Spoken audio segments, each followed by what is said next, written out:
자, 전번에 간목일간, 을목일간에 이어서 이번에는 그 병화일간하고 이제 정화일간 편제에 대해서 얘기를 좀 해보겠는데요. 자, 들어가기 전에 말씀드릴 게 그 편제편 첫 번째 강의가 그 뭐였냐면 내용 잠깐 적으면서 할게요. 천천히. 왜냐면 좀 이거를 좀 찾아서 보면 좋기 때문에 편제는 겁제의 정제다. 겁제를 도와준다.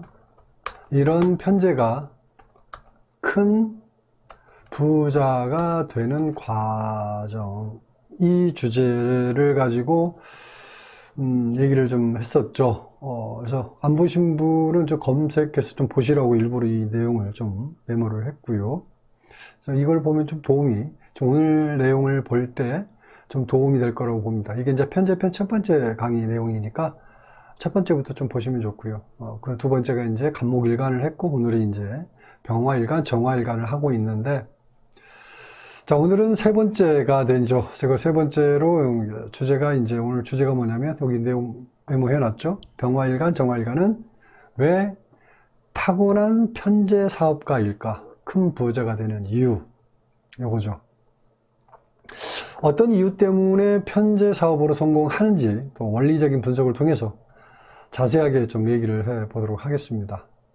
내용 순서는 이제 간목일간, 을목일간하고 내용 이제 순서는 같죠. 먼저 중국 십간론, 십간론으로 이제 병화, 정화, 편제를 좀 일단 알아보고요. 바로 이어서 이제 자연법 이치를 좀 적용을 해서 정리를 해 보도록 해 나가겠습니다. 자, 먼저 보면은 이제 병화일간이 경금을 만난 건데요. 자, 병화일간이 경금을 만났다. 자, 그러면 이제 이걸 이제 뭐라고 얘기를 하냐면요. 십간론에서 얘기하는 게 뭐냐면 이제 형옥입백이라고 하죠. 형옥입백. 일단 한자로는 이제 등불형자고요. 구술옥자. 그 다음에 들입, 흰백. 이제 그래서 형옥입백 이러는데 이걸 직역을 하면 등불이 구슬 속으로 들어간다. 이렇게 이제 해석을 할 수 있는데, 자, 그러니까, 이 말은 병화가 경금을 만나서 작아지거나 쇠퇴한다. 이런 의미를 갖고 있습니다. 그래서 이 병화가 작아지기 때문에 이제 균형이 무너진다. 이런 의미가 있죠. 자, 그래서 병화일간은 이제 에너지 소모가 많다. 이렇게 얘기를 하고요. 그래서 이제 대인관계에서도 긴장이라든지 불안, 갈등하는 일이 많고 또, 무모한 투기성 사업을 해서, 경제적인 어려움을 겪는다. 이런 의미로 일단 그 중국 십간론에서는 해석을 하고 있습니다. 자, 내용 들어보니까 어떻습니까? 내용 모두가 굉장히 좀 많이 안 좋은 의미로 좀 해석이 되어지고 있죠. 자, 근데 이게 맞는 해석일까? 일단 결론부터 말씀드리면요. 그 십간론에서 설명하고 있는 이런 해석은 다분히 허구성이 좀 많다라고 봅니다. 틀린 해석입니다. 이치에 안 맞는 해석이 많다. 이렇게 먼저 말씀을 드립니다. 여기서 하나 더 덧붙여서 좀 말씀을 드리면, 병화가 신금을 만났을 때, 병화가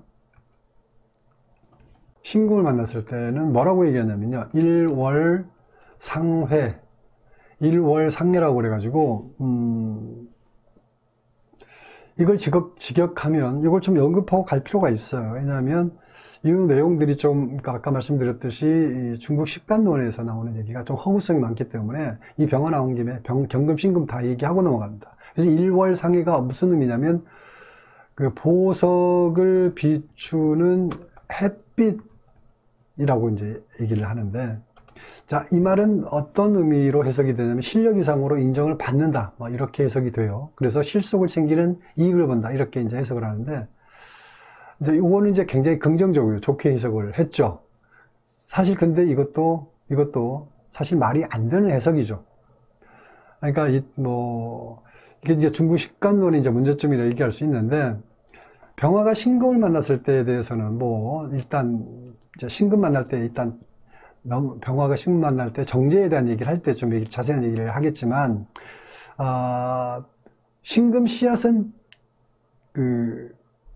땅 속에서 정화라는 따뜻한 온기를 만나서 발화를 합니다. 그런데 여기서 병화가 필요한 게 아니라 정화가 필요하죠. 정화가 필요하죠. 근데 여기서는 병화를 만났을 때 긍정적으로 얘기하고 있거든요. 그래서 신금이 정화에게 자극을 받으면 여기서 이제 임수가 발동을 하죠. 그죠? 신금이 정화에게, 그러니까 신금 입장이 편관이니까 자극을 받으면 여기서 임수가 자극을 받으면 이제 상관을 끄집어냅니다. 음간은 상관을 끄집어내거든요. 이게 임수가 발동을 하는데, 자, 임수는 뭐라고 얘기할 수 있냐면, 양수가 있는 발화실, 양수, 물 있죠. 양수, 물이라고 할 수 있는 발화실이라고 할 수 있기 때문에 이제 수정체가 되죠. 신금이 이 안에 들어가서 이때 따뜻한 정화가 차가운 임수를 만나서 신금 씨앗에서 뭐예요? 간목이라는 새로운 생명체가 만들어낸다. 그래서 우리가 뭐라고 그러죠? 정임합목 할 때 그 목이 어떤 목이에요? 간목이죠. 정하고 임하고 한목 합해서 정임합목이 되는데, 자, 이런 이론이거든요. 자, 이게 바로 자연 현상 그대로의 순리이고 원칙이죠. 원칙이죠. 근데 식관론은 이런 원리를 잘 모르고 만들어냈거나 알고 있다면 아주 나쁜 이론이죠. 근데 우리나라 사주학 현실은 어떻습니까? 이런 식관론을 기준 삼아서 사주를 해석하는 분들이 너무도 많다. 안타까운 거죠. 자, 그래서 이제 물론 이제 병화가 신금을 만날 때도 이제 같이 이제 이렇게 알아봤는데, 왜냐면 병화가 경금을 만났을 때가 나쁘다는 표현을 했기 때문에 이런 부분도 좀 곁들여서 이런 표현들이 왜 안 맞는지 좀 합리성을 좀 제가 주장하기 위해서 신금까지 알아봤는데요. 아무튼 그래서 정확한 좀 이론이 좀 필요하죠. 필요하죠. 그래서 그게 바로 이제 아까 병화가 신금 만났을 때 설명한 것처럼 자연법 이론이다 라고 얘기합니다. 자연의 이치 이론 그대로니까 합리성이 있다라고 얘기할 수 있죠.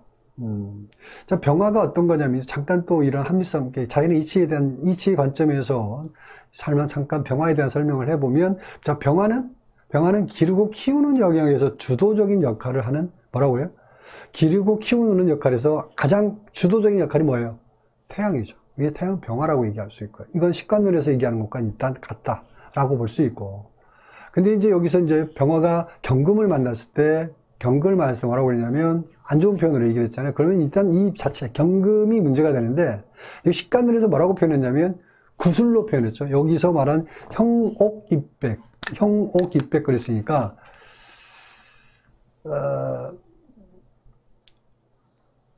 여기에서 등불이 구슬 속으로 들어간다, 이렇게 얘기를 했죠.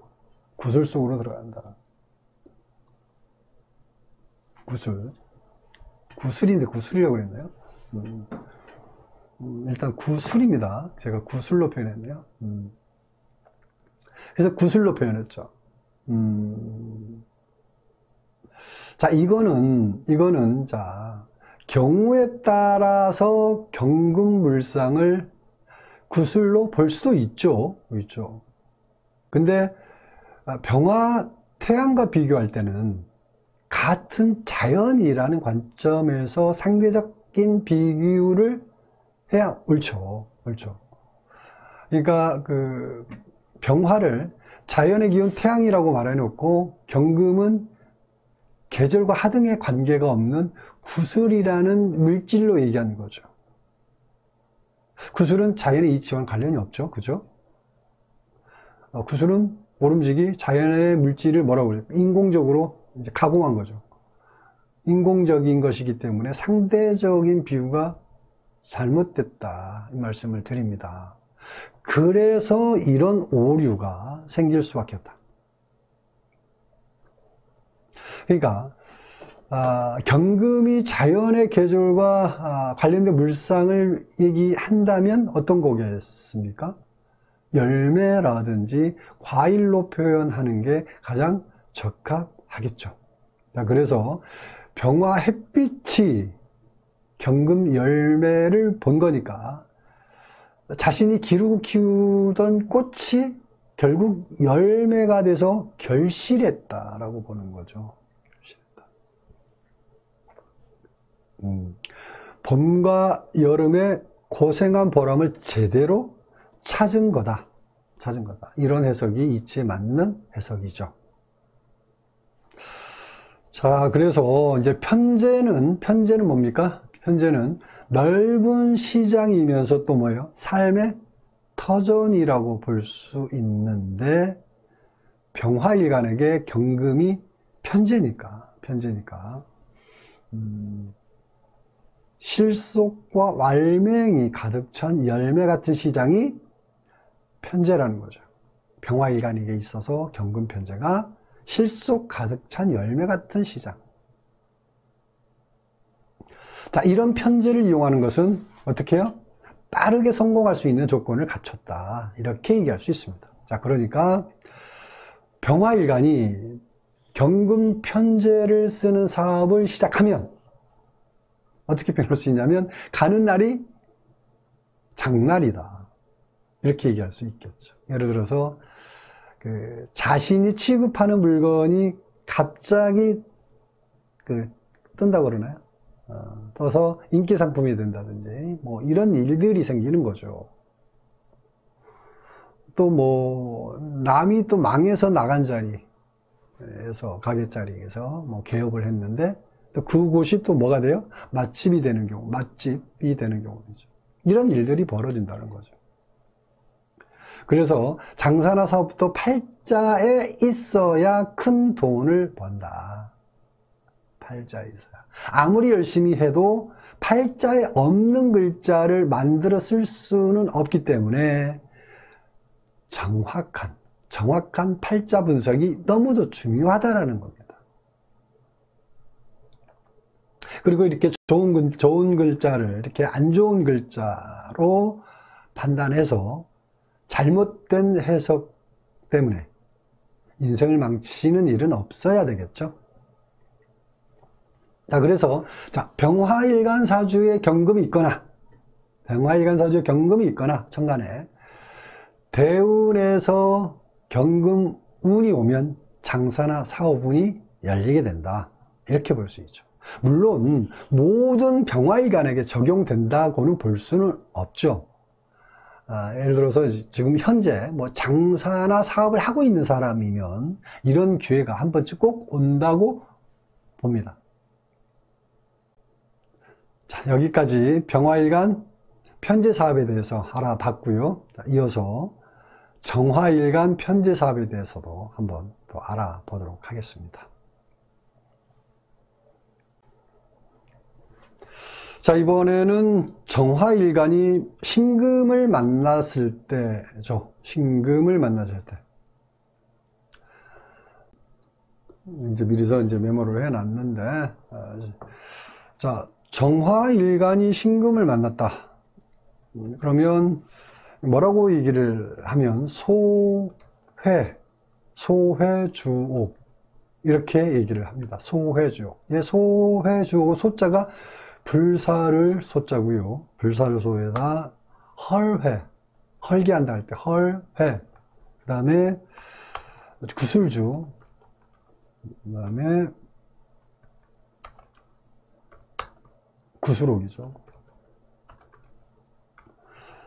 자, 이 말 그대로 직역을 하면 불살나서 헐게 한다. 뭘?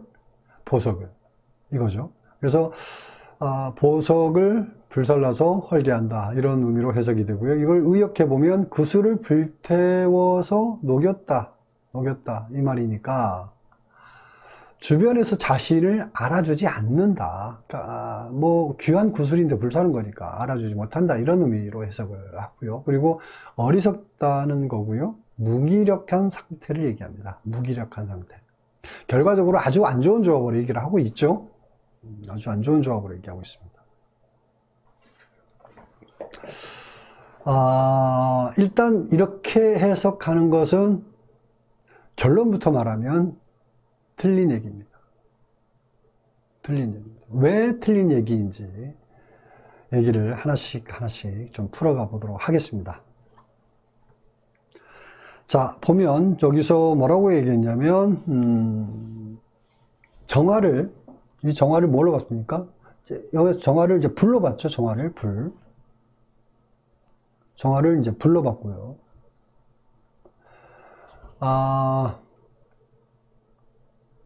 그리고 신금을 뭘로 봤습니까? 신금을 이제 주옥, 구술. 신금을 이제 구술로 봤고요.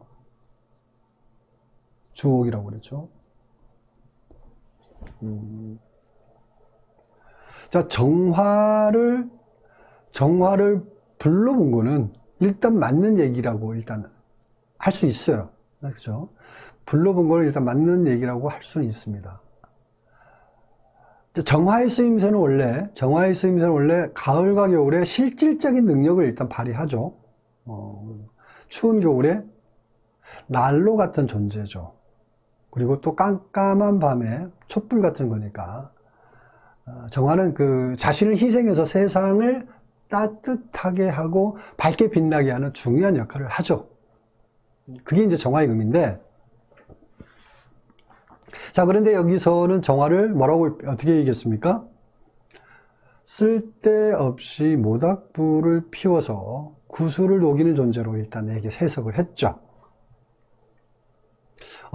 좀 많이 엇나간 물상 대입을 한 건데, 자, 여기서 실질적인 해석이라면 여기서 정화를 모닥불 물상으로 이제 규정을 했다면, 그러니까 이것 자체에 대해서 부정하고 싶진 않아요. 그러니까 했다면, 정화를 모닥불 물상으로 규정을 했다면 정화는 추운 겨울에 얼어붙은 몸을 녹여주는 따뜻한 불이 되는 거지, 생뚱맞게 구슬을 녹이는 나쁜 불로 해석한 게 문제인 거다, 이렇게 얘기하고 싶은 거예요. 그러니까 물상 대입 자체가 잘못됐다. 자, 그래서 왜 이런 식으로 물상 대입을 했을까 한번 생각을 해보니까, 정화일간이 신금을 만나면 일단 안 좋다, 이런 결과를 미리서 정해놓고 과정을 끼워 맞춘 게 아닌가, 이런 생각을 해봤습니다. 자, 그런데 더 문제는 뭡니까? 이런 해석에 대해서 무비판적으로 받아들이는 게 문제죠. 다들 이 그대로 사주에 적용하고 있다라는 게 더 문제가 됩니다. 자, 그래서 올바른 해석에 대해서 얘기를 좀 해보겠는데요. 그 올바른 해석의 원리는 어디에 있냐면 자연법입니다. 자연법. 자연의 이치 그대로를 설명한 이론이기 때문에 빈틈이 없죠. 자연 그대로니까 설명도 쉽고 간단하죠. 자, 정화는 얘기했듯이, 자, 가을과 겨울에 적으면서 천천히 해도 되는데 충분히 이해할 수 있기 때문에 어렵지 않기 때문에 제가 그냥 말로만 계속 하겠습니다. 가을과 겨울에 실질적인 역할을 한다고 했죠. 그러니까, 자, 병화 활동이 가장 왕성한 시기가 언제죠? 여름이죠. 이때부터 정화는 복사열을 축적하죠. 그 다음에 병화가 사라진 가을과 겨울에, 병화는 가을과 겨울에 사라지죠. 사라진 가을과 겨울에, 사라진 거다라는 거는 이제 왕성한 역할이 끝났다, 이 의미입니다. 태양이 사라진 건 아니죠. 그죠? 역할이 이제 끝났다라는 거죠. 그래서 병화가 남겨준 복사열 에너지로 정화는 땅속 이면에서 따뜻한 온도를 유지해서 땅속의 생명체를 보호해주고 있는 겁니다. 이게 바로 정화죠. 그래서 정화물상이 뭐냐면 복사열이고요. 또 촛불, 난로 이런 물상으로 해석을 하죠. 자, 다음에 신금인데, 자, 신금을 또 뭐라고 본다? 아까 구술주옥 이렇게 본다고 그래서 구술주옥. 자, 신금물상을 주옥으로 본 주옥, 구술로 본 건 잘못된 건, 이것도 잘못된 건 아니죠. 신금을 보석이나 주옥으로 볼 수 있죠. 근데 뭐가 잘못됐던 거예요? 자, 신금을 주옥으로 봤다면 정화에 대해서도 같은 기준잣대로 비유하는 게 맞겠죠. 구술이 더욱 빛나게 만드는 연장이라든지 도구, 아니면 뭐 레이저 광선이라든지 이런 물상으로 봐야 맞는 거죠. 또 뭐 신금을 자연과 계절 이런 현상과 관련된 물상으로 본다라면 신금은 경금에서 왔죠. 그죠? 경금 열매가 땅에 떨어지면 뭐가 됩니까? 씨앗이 되죠. 씨앗. 씨앗은 선택받은 것만 새싹이 돋는 거니까 귀하죠. 귀한 거니까 신금물상을 뭐라고 그래요? 보석이라든지 주옥으로 얘기한 거죠.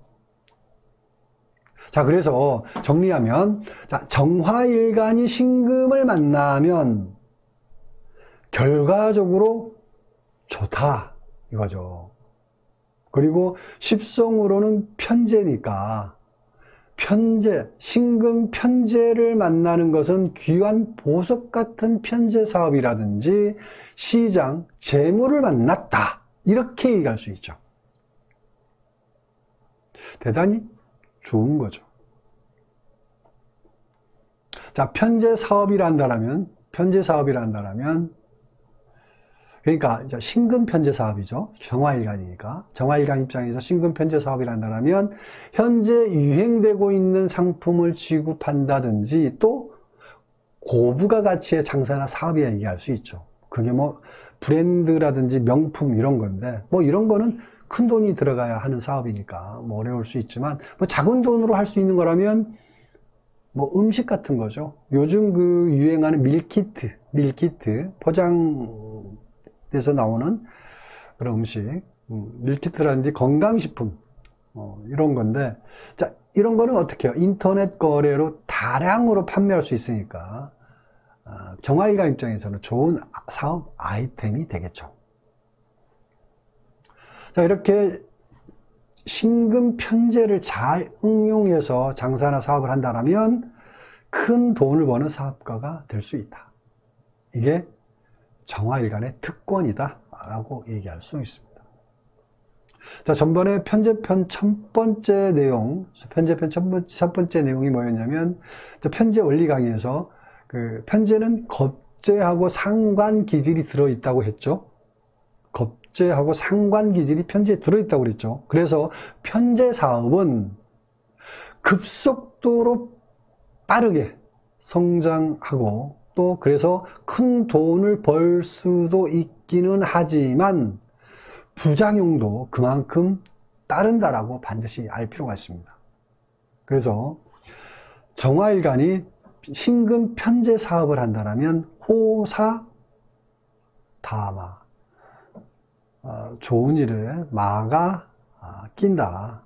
이 말 꼭 기억하는 게 좋습니다. 항상 그래서 좋은 일, 사업이 잘 나갈 때는 항상 조심스럽게 해야 된다. 이런 말씀을 드리고요. 여기까지 병화일간, 정화일간 편재에 대해서 알아봤습니다.